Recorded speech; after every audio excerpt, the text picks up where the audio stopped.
Welcome to the Better Online Lessons podcast, the purpose of which is to help teachers and students come together to share information, ideas, and experiences so that we can all have better online lessons. My name's Chris. I'm a drummer, teacher, audio engineer, and this week I'm going to be taking a deep dive into OBS, the software that I use to juggle multiple cameras and audio sources during my online lessons. If you've seen episode 5, we did more of an introduction to OBS, and I built a total scene collection from scratch, including multiple cameras, notation on screen, YouTube videos. And so this week we're going to go a little bit deeper and talk about some of the settings that you might need to adjust, some of the features, and some of the stuff under the hood. Before I get into it, let me just check in with the chat. Fenny, how are you? Jeff, good to see you. Thanks for joining me today, guys. If you have any questions, just drop them right in the chat. Or if you're watching this later, drop them in the comments. And I will either reply to you or keep it in mind for future videos. So let's get into it. OBS. Right now, I have OBS running, and that's how I'm streaming to YouTube. So what I need to do to show you what I'm doing under the hood is add a video captured source. It's a display capture. Okay. Let me get my terminology right here. So I'm actually in OBS now. You can't see it yet, but you will be able to once I add a display capture. I have to tell it I want to display the second monitor, whichever monitor you want to display. And boom, there it is. Looks crazy, right? So you guys see what I'm seeing. In fact, you see multiple copies of what I'm seeing, because it's literally capturing my entire monitor that I'm looking at. And I can drag this window around, and yeah, it's going to look all kaleidoscopy. But if I were to grab my webcam here and move that back on top of the display capture, boom, now you're seeing me again. So what I'll do for now is just crop in using the alt drag trick that Rebel Scum helped us out with in episode 5. Thanks again, Rebel. I'm going to crop in here and move this off to the side so you guys can still see me. And we went over how to do all this stuff in episode 5, and there's countless tutorials on YouTube. Speaking of, the reason I wanted to do this, despite the fact that there's already tutorials out there on all of these things, is because I just want to show you how I use it as a teacher. It might be more relevant to some of you than how somebody uses it to stream on Twitch, for example. So you can use the same software, OBS, for multiple reasons. Okay, so the way I use it in my lessons is I use OBS as a virtual camera within Zoom. So when you go to select your camera in Zoom or Hangouts or Meet or whatever, Skype, whatever program you use, when you go to select your camera, if you have a virtual camera running, it will show up. And here's how you actually start virtual camera with this button right here. Start virtual camera. You click that, and it automatically starts outputting video to whatever program. Audio is a separate issue, and we'll talk about that just a little bit later in this episode. Anyway, I don't need virtual camera right now because I'm actually live streaming to YouTube. So you can see here that it says stop streaming and stop recording. I'm recording this and streaming it at the same time. So a lot of the settings I'm going to go over today and a lot of the features, some of them are meant for live streaming. Some of them are meant for use with virtual camera. And so, again, as a teacher, you're probably going to get more use out of the virtual camera mode, but I'll mention some of both just in case. All right. So first of all, some of the most important features of OBS. Right now, I mentioned last time that it's a real-time program. I don't know if that's an accurate description, but what I mean by that is you can't save, you can't undo. Any changes you make happen in real time. But you can save scene collections. You can save profiles. Right now, profiles are grayed out because I'm live streaming and I can't switch profiles, but you don't need to see what's behind the hood there. I'll explain how it works. So scene collection is simply the collection of scenes and sources. Okay, so that's all the media that you've brought in, all of the work that you've done to set up these different scenes and sources. You can save that into different instances. So just browsing through here, you can see I've got a few different ones for the podcast, whether I've got a Zoom guest or not. I've got a scene collection for my lessons. I've got it for virtual mixing sessions, which I do with my recording clients, my Sunday drum stream. I got different scene collections for everything that I do with OBS, and that's very useful. You can export those. You can import those if you work on different systems. So that can be very helpful. So that's scene collections. Profile is similar, but it's more of the settings type side of things. So any of the settings that you change, and we'll go into settings in a minute, you can save that per profile. So I have profiles to mirror all of the scene collections that I have. Okay, so that's kind of where I wanted to start with today. View, let's look at that. Full screen interface is where it just goes literally full screen. I don't know if that's going to look any different. Oh, it does look a little different to you guys. Actually, that looks better. So cool, we'll leave it there for now. F11 is how you get out of there, though. I should mention that the monitor that I'm looking at is it's a TV. It's like a Samsung that's a few years old. It's high def, so it does 1080, but it's all blurry. So if you see me look and squint my eyes, that's kind of why. So it's a little hard to see. Also, it crops off the very edges of what I'm looking at, so I might go out of full screen for now so I can see the rest of this. Anyway, back to the point. All right, in View, you can look at different docks. All right, now each of these little chunks here, each of these windows, right, is a dock. And you can move it around. You can rearrange them in all sorts of different ways. You can let them float. You don't have to dock them at all. There you go. So lots of different ways you can do this stuff. And never fear, because if you start moving stuff around and you decide you're lost and you want to go back to how it was, all you have to do is go into View, Docks, and Reset UI. And it'll ask you first, are you sure you want to reset? And you go, yeah, that's why I clicked on it, or whatever. And so that's how you get back to the original, the default, I should say, user interface experience here with all these docks. Okay, so docks are really awesome. I love that about OBS. And you can go further than that. There are custom browser docks, for example, which is how I get my YouTube chat on the screen. See, I put myself over top the YouTube chat, but so y'all don't see it, but I'm looking at it right here, and that is an example of a custom browser dock. Very useful. I can go into more details on how to do that. That's more of a streaming thing. You won't need it for your lessons, though, right? So anyway, docks, yeah. Take some time to set up OBS however you like it, and maybe you don't need to do that much with it if you're only using it for the virtual camera within Zoom. All right. Here's where you can select, like, if you were to get rid of your sources dock and you're like, oh my gosh, I can't see any of my sources. How do I get that back? Go to View, go to Docks. And then you just check sources and boom, there it is. All right, cool. Anything else in View we need to look at? Multi-view, this is more like studio mode stuff. That's for, studio mode is its whole nother thing. It looks more like an actual video switcher setup, which most of you will not need. I've never used it. My buddy CJ uses it because he's producing a play for his high school, and they are live streaming it. So he's literally got multiple cameras and all these different scenes set up. And so multi-view will allow you to look at it like a classic video studio, where you've got all your different scenes on screen. You click on the next one, and then you click when you want it to transition. And so most of the time, you're probably not going to need that, but that's what multi-view is. And you can set that to different monitors. If you have two monitors, you can set up your multi-view on one, and then the full screen, actually the program that goes out on the other. Anyway, I digress. I'm going to try to keep this straight ahead and keep it mostly for the things that teachers might find useful, but I do want to mention some of the live streaming things as well, in case you guys are going to be streaming. Okay, so that's View, Edit. Not a whole lot going on in there that we're going to need. Advanced audio properties, that's useful, but there's another way to get to that, which we talked about in episode 5.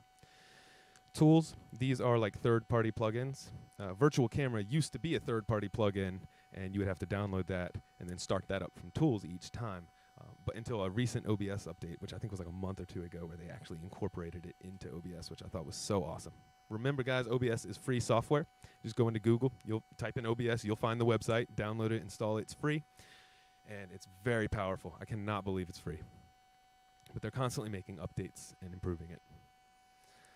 Okay, onward. So that's Tools. There's a couple other ones that I've downloaded. Automatic, no, I think that one's included. Advanced Scene Switcher, I think I downloaded and played around with. So yeah, you can use third-party plugins and stuff like that, and those will show up under Tools. Okay, and then from File, you can get to your recordings. We'll talk about that more later. Your settings, and you can save settings and stuff like that. Okay, so I typically get to settings from down here under the controls. Let's go through some settings. All right, here's your general settings. Language, self-explanatory. Theme, all right, you can set up different visual themes. I keep mine to dark. It's nice and easy on the eyes. Let's take a look at some of the other ones. There's Asri. Ooh, I just heard my computer like wheeze. This must be pretty taxing on the performance. System, Oh, this one's awful. I don't know how people look at this one. Probably most people use dark. It's nice and easy on the eyes. Stays out of your way. Automatically check for updates on startup. I like that. It doesn't automatically install them. Okay, I've gone to teach lessons and like started up OBS, and it's like, hey, do you want to install the latest update? And I'm like, no, because I don't know what changes are going to be made. And so, no surprises. I'll install that later tonight after my lessons are over. You know what I mean? So it doesn't automatically install them, but I do like it to automatically check for them and let me know. Open stats dialog on startup. I don't know what that is. I've never used that, so you probably won't need it. Okay, down here under output. Show confirmation dialog when starting streams, when stopping or starting recording, automatically record while streaming. Some of these are kind of self-explanatory. You know, when you go to hit start streaming, if you're streaming, it'll say, are you sure you want to start streaming, or are you sure you want to stop streaming, you know? I don't have mine checked because, like, you know, if I want to start streaming, I'm going to click on start streaming, right? I don't want it to ask me, like, are you sure? And, you know, sometimes I've accidentally clicked on the wrong one, and so maybe I should have it, but whatever. I like to live on the edge a little bit. All right, moving on. Source alignment snapping. This is really cool. So, you know, last time I talked about OBS, episode 5, you know, and I was moving my sources around, and I was cropping cameras, and I was moving them around the screen. You can have them snap to the edge of the screen. You can have them snap to the edge of other sources. You can have them snap to the middle of the screen, vertically or horizontally. I mean, all those settings are right here, okay? Snap sensitivity, okay? Sometimes snapping is useful. Other times, I've wanted to move sources close to the edge, but not on the edge, and it's thinking I wanted them on the edge, so it was snapping. And so, you know, that's an example of when you might turn off snapping. So, yeah, snapping is whether you want those sources to automatically lock to the edge or to other sources on your screen as you go to move things around. Okay. That's very useful. Projectors. I don't know what that part is. I've never used it, so I'm going to move on. If you know what it is and it's useful, drop it in the comments or the chat. Let me know. Preview. Hide overflow. Overflow always visible. I don't know what these mean. I've never messed with them. Importers, same. Studio mode. I've never used it, so I don't have a use for these settings. And then multi-view. Same deal, right? So I'm going to try to move through these as quick as I can and just talk about the ones that I found useful. Next, I want to go to video, because this one's really important. So this is your base canvas. Now all of these are grayed out because I'm currently recording and I'm currently streaming. But you can see here, this is where you can set your canvas resolution. You'll probably want it to be 1920 by 1080, okay? That's standard 1080p high definition. Now Zoom is going to probably downscale that to 720 when your students see it, you know, depending on what program you use. I don't know what Skype does, but probably it'll be downscaled anyway. But I like to start at a nice high resolution before getting downscaled because I feel like it'll look better in the end. Here is where you can downscale it intentionally, but again, I tend to not downscale my output. And then there's the type of downscaling which is kind of beyond me. That's above my pay grade at this point. But you can, if you really need to go into those settings, just go on Google. Somebody will tell you what it means. FPS, frames per second. All right, so I think 30 frames per second is pretty standard. It'll work well on YouTube. It'll work well in Zoom. So here this is 29.97. That's technically the 30 FPS of like the NTSC format, which is like a national standard. It's different if you're overseas. I think that's PAL. They use a different number. But anyway, most of the time I would say either 30 or 29.97, which is basically 30, are going to be fine for what you're doing, depending on your camera settings. Check your camera settings. Frames. Frame rate. All right. Let's move here. Let's move through here. Next, I want to quickly breeze through stream. Okay, if you are streaming to YouTube, to Facebook, to Twitch, whatever, this is where you're going to select your service. Okay. Again, I can't drop this down right now because I'm currently streaming to YouTube, but this is where you're going to select all those different services, including like Restream, which is a service that will actually broadcast your stream to multiple other platforms at once. So, Stream key, that's related to streaming. You're going to need that if you live stream to YouTube. All right, so we're going to breeze right through that. Output. I tend to work in the advanced output mode. It's got more settings. You can try the simple mode if you need.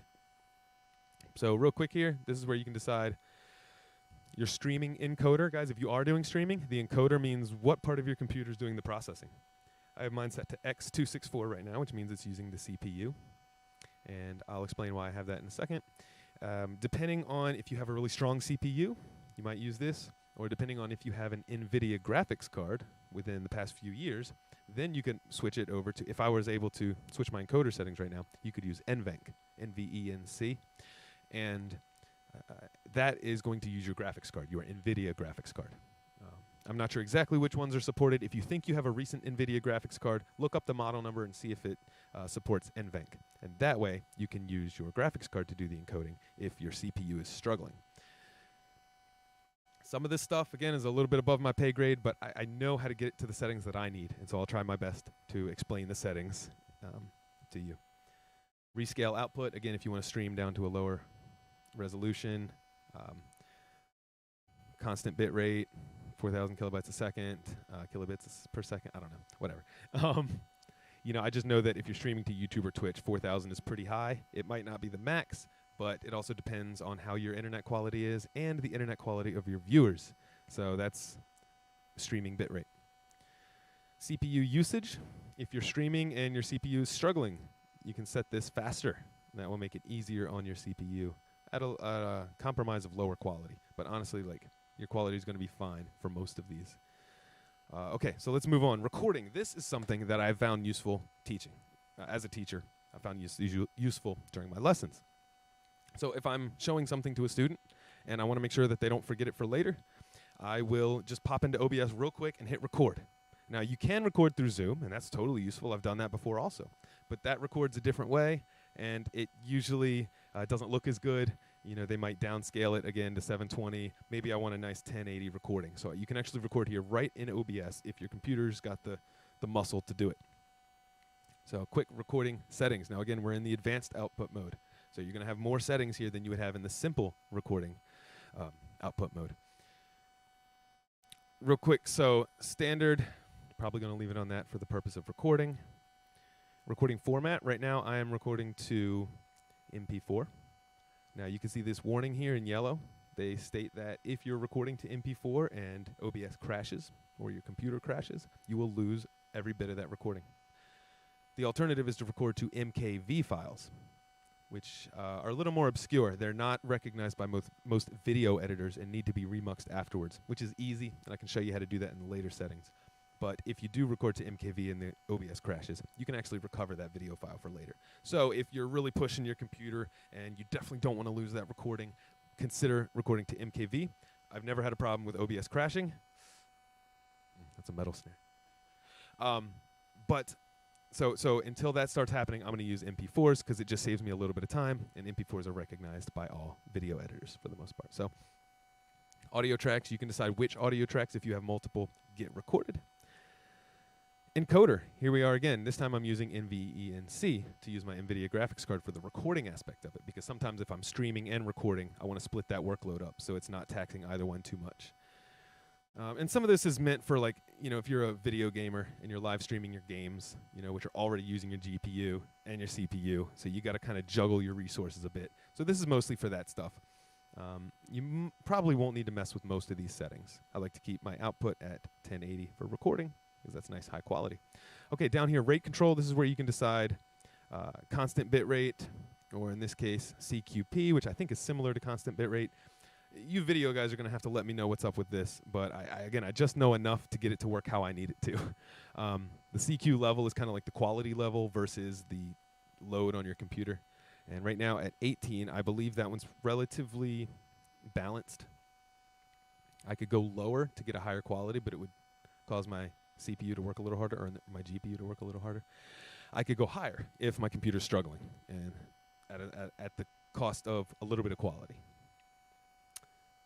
Here's a general preset. You can aim more towards quality. Max quality would be the extreme, or you could move towards the side of lower latency at the expense of quality.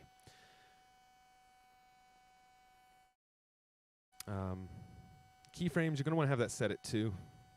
And we could go into why, but I'm not the best at explaining it, but most recommendations is 2, which I had it set to. I'm not sure why that switched back. GPU, again, I can't explain this one perfectly, but I think I read that if it's at 0, it's automatic, and so that's kind of where I want it, and I've never had a problem with it. Max B-frames, again, I'm going to set that at 2. Psychovisual tuning, which I had checked earlier. Again, you can read the little explanation here. I don't fully understand them, but I'm pretty sure it means that if your computer can handle it, it will actually bump up the bit rate during fast action scenes. So it'll give you a little bit better quality on playback for your recording. All right, so there's your in-depth recording from output mode.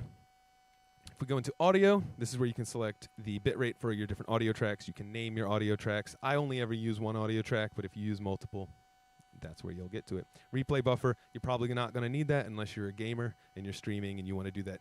You want to record that last 10-second replay real quick or whatever. So you probably won't need to mess with output buffer. So that takes care of it for the output tab. Let's move down to audio. Now, audio we briefly looked at during episode 5.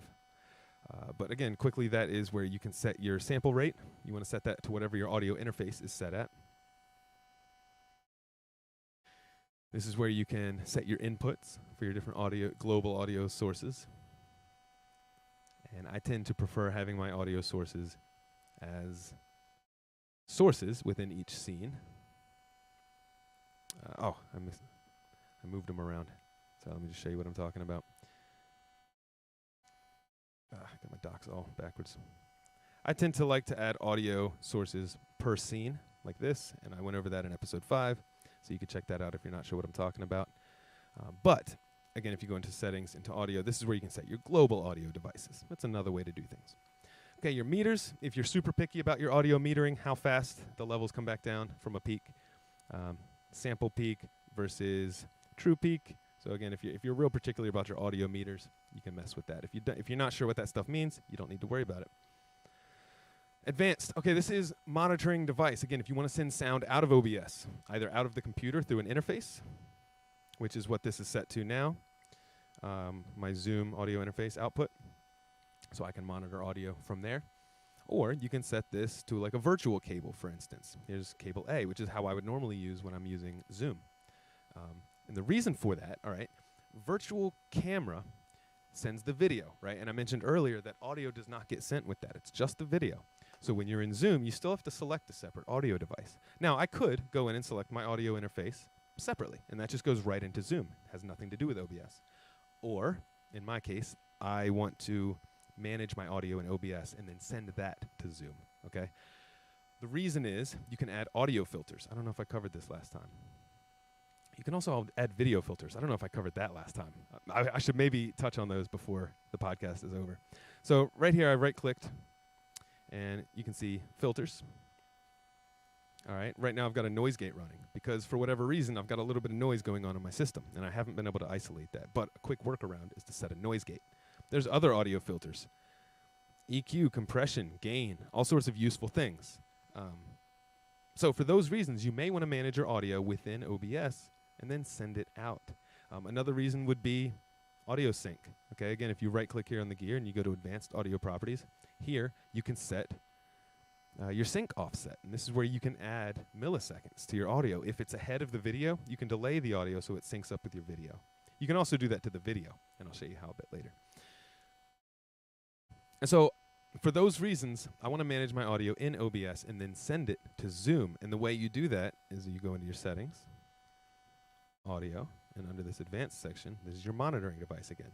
And you can use cable A, for instance, which is a virtual audio cable. If you don't know what that is, it's real easy. You download it. It's a program that runs in your computer that sends audio virtually from one program to another. So I'm outputting my monitoring through that virtual cable. And then when I go into Zoom to select my microphone, I select cable A, or whatever cable I'm using, right? It's super useful. Very, very powerful feature right there. You can disable Windows audio ducking, which I also like to do. If Windows sometimes wants to mute other programs while it plays its own sounds or duck the audio of other programs, it's like I don't want it ducking my voice for any reason, period. So I have disabled Windows audio ducking. And then down here are hotkeys, I suppose, for push to talk, stuff like that. I don't end up using audio hotkeys, but you might find that useful. Okay, moving right along, we already covered video. Hotkeys, if you watched episode 5, I talked a lot about hotkeys. They're very easy to set. You can change your scenes. You can activate sources. You can trigger media playback, whether it's like a GIF overlay, which is something I've really wanted to incorporate into my lessons. I just haven't had the time yet. But yeah, if you use a hotkey to trigger a media source, you can have like a rocket fly across the screen and it says awesome job or whatever. Any GIFs that you can create or find that you can use for free, you can have those pop up, you know, and I found that I think I haven't done it yet, but I think that's going to be a really exciting way to make lessons more fun. So more on that in the future, hopefully. So that's hotkeys, and that's done in here. It's super easy. You just click. Like I have my outro scene set to Alt-6. I could change that to Alt-5. You just do the thing, and then it registered. All right, the final tab here in settings is advanced. I don't know that we're going to need to mess with a lot of this. Well, the first ones could be useful. Process priority here. Now, a lot of people open OBS as an administrator. If you're in Windows, you can right-click, and instead of just opening it, you can select Run as Admin. And what that does is it gives it process priority, so that no matter what, if your computer's struggling, it's not going to cause OBS to struggle, which can be useful if you don't want your video, you know, if you don't want dropped frames and stuff like that. Now, most of this is going to apply to streaming, but if your computer's struggling, you know, during your lessons, then this could be an option too. And so aside from opening OBS and running it as admin, you can also set your process priority here within Windows. Okay, video render settings, I've never had to mess with those. Recording settings, you can specify what file. Is this where you do it? No, I think output is where you determine where your recordings go. Yes, oh, I breezed past this one earlier, guys. Recording path. This is where you can tell it where to record to on your computer. Sorry about that. So you can set that there. So then what is recording advanced settings? Oh, this you can tell it how you want it to name your files. This looks a little bit complicated for me, but oh, look at that. They give you a little cheat code here. So you can tell it, like, it looks like right now it's doing year, month, date, hour, minute, second when it names the recorded file. But you can set that to whatever you like. Overwrite file exist. Automatically remux to MP4. Guys, so if you are recording to MKV because you don't want to take a chance on losing that file if OBS crashes, you can have it automatically remux when you're done recording. That's super useful too. So I would probably, yeah, I'm going to go ahead and check that.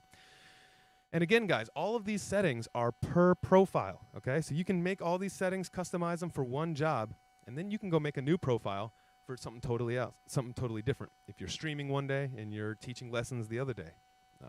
So that's what the profiles are for. They're for settings, okay? All right, moving along. Stream delay. I've never messed with that. Automatically reconnect. That, again, if you're streaming and you lose connection, so I have that enabled. Network, I've never messed with that. Sources, enable browser source hardware acceleration. So if you're using browser sources within your scenes, and you've got the computer strength, then you can boost that with hardware acceleration, I guess. I don't know the specifics of that, but that seems to be what that setting is for. And then hotkeys. So right now, by default, hotkeys are global, meaning whatever program you have in front of you on the screen, the OBS hotkeys will work. Even if you have Chrome up in front of you or you have Zoom up in front of you, those hotkeys will work. By default, that's global. And you can see here, it says disable hotkeys when main window is not in, wait a minute. No, that was not set by default. That says disable hotkeys when main window is not in focus. So if you have another program running, those hotkeys would not work. Now, I could have sworn this was automatically set by default. Some of my settings are changing. I don't know, there might be a ghost inside my computer. Never disable hotkeys. That's where you want it if you want your hotkeys to be global, which I would recommend. So if you're in Zoom and you're teaching, you can still use those hotkeys to change your scenes and to trigger sources. You could set it to where you have to have OBS open for those hotkeys to work. You could even set it to where OBS has to not be in focus for it to work, which I don't know why you would do that, but it's an option for you. So that's it for the advanced settings. So guys, I think that just about covers all of the settings. I had mentioned earlier filters. So if we haven't gone in depth here, you can go into your sources, right click, you can apply filters. Video effects, basically. So if you're into color grading, or if you want to just up the saturation or lower the contrast, if you want to add a blur, I think you have to download that separately. I downloaded some third-party plugins for video effects, and they're really awesome. They were all free too, and you can actually see that on OBS's website. They have featured downloads, and that's where I found these. So really powerful plugins for doing all sorts of different things. You can use that virtual cam plugin if you download it, again, that third-party version. You can use that per scene, per source, which can also be very useful.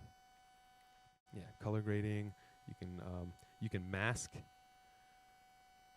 Render delay. Okay, again, if one of your cameras has a lot of latency, you can apply a render delay to the other one so that they both happen together, and here's where you can add milliseconds. Okay, and effects, just like anything else, you can bypass them or enable them. If you want to remove them altogether, click minus, and there now you've removed that effect.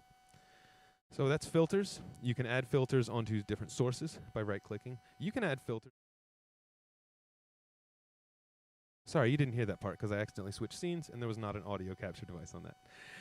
You can add filters to entire scenes by right-clicking and then adding filters. So that's very useful. What else can I tell you guys? If you right-click on a source, that's how you can add sources. You can group sources, which is very useful, where if you group a bunch of sources, whenever you move one, they all move together. Whenever you enable or disable one, they all are enabled or disabled together. There's a better way to do that, by the way, and it's called nesting scenes, which is where you actually, let's say you have, like for instance, I had a border and a mask on my kick drum camera, and so I wanted that to all be nested together. So when I add that to my other scenes, it's all in one bundle. Okay? This is better than grouping because I only have to look at the one thing. And if I need to manage that group, or that nest, I should say, all I have to do is go into that scene and make a change. And then whatever other scenes I've got that nested within, that change will be reflected. So I hope that made sense in terms of nesting scenes. I know I'm kind of just moving through a lot of stuff here. I'm kind of winging it today, guys.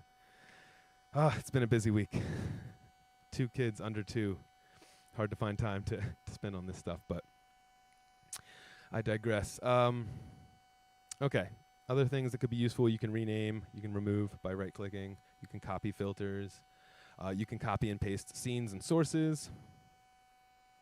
What else?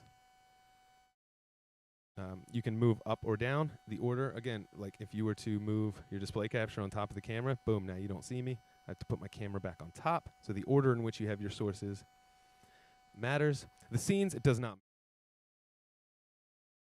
You can move those around and it's not going to affect anything. Sorry about that. That's just however you want them organized for your own purposes. But the sources, the order absolutely does matter. Okay, what else? But by the way, you can also move your sources up and down by either dragging them or using this up and down button. Like that. You can also drag them. So a lot of different ways to do these things, guys. So don't be overwhelmed by all the menus. It's usually just redundancies. Most of this stuff I've never used. So yeah, if there's something I didn't cover that you happen to know about, let us know in the comments or in the chat. You can go to the properties. This is the same as double-clicking on a source. You can either double-click or you can right-click and go to properties. And for instance, this is a video capture source. See, all my camera settings are messed up too now. Some things are wonky in OBS, like my Logitech camera settings, they never stay the same. But here, I'll show you what I'm doing. You can adjust your exposure, your focus, all these things. And again, sometimes the settings don't get saved, but this is very useful. I've added a touch of saturation and contrast. And again, you can do all this through filters, but as far as I can tell, why wouldn't you want to do it right from the source? And some of these actually, you can control the camera themselves. So like the actual video coming from the camera, I believe, if I understand that correctly. But this is where you can select the different sources. You can change the resolution. Anything you need to do to that video source or whatever other source you add, okay? If we go to the display capture settings, I can select which display I'm looking at. If you go to your audio capture settings. So there will be the settings for whatever source you add. That's how you get to the settings, okay? Cool. So I think that about covers it, guys. I went all over the place today. I hope you enjoyed the ride.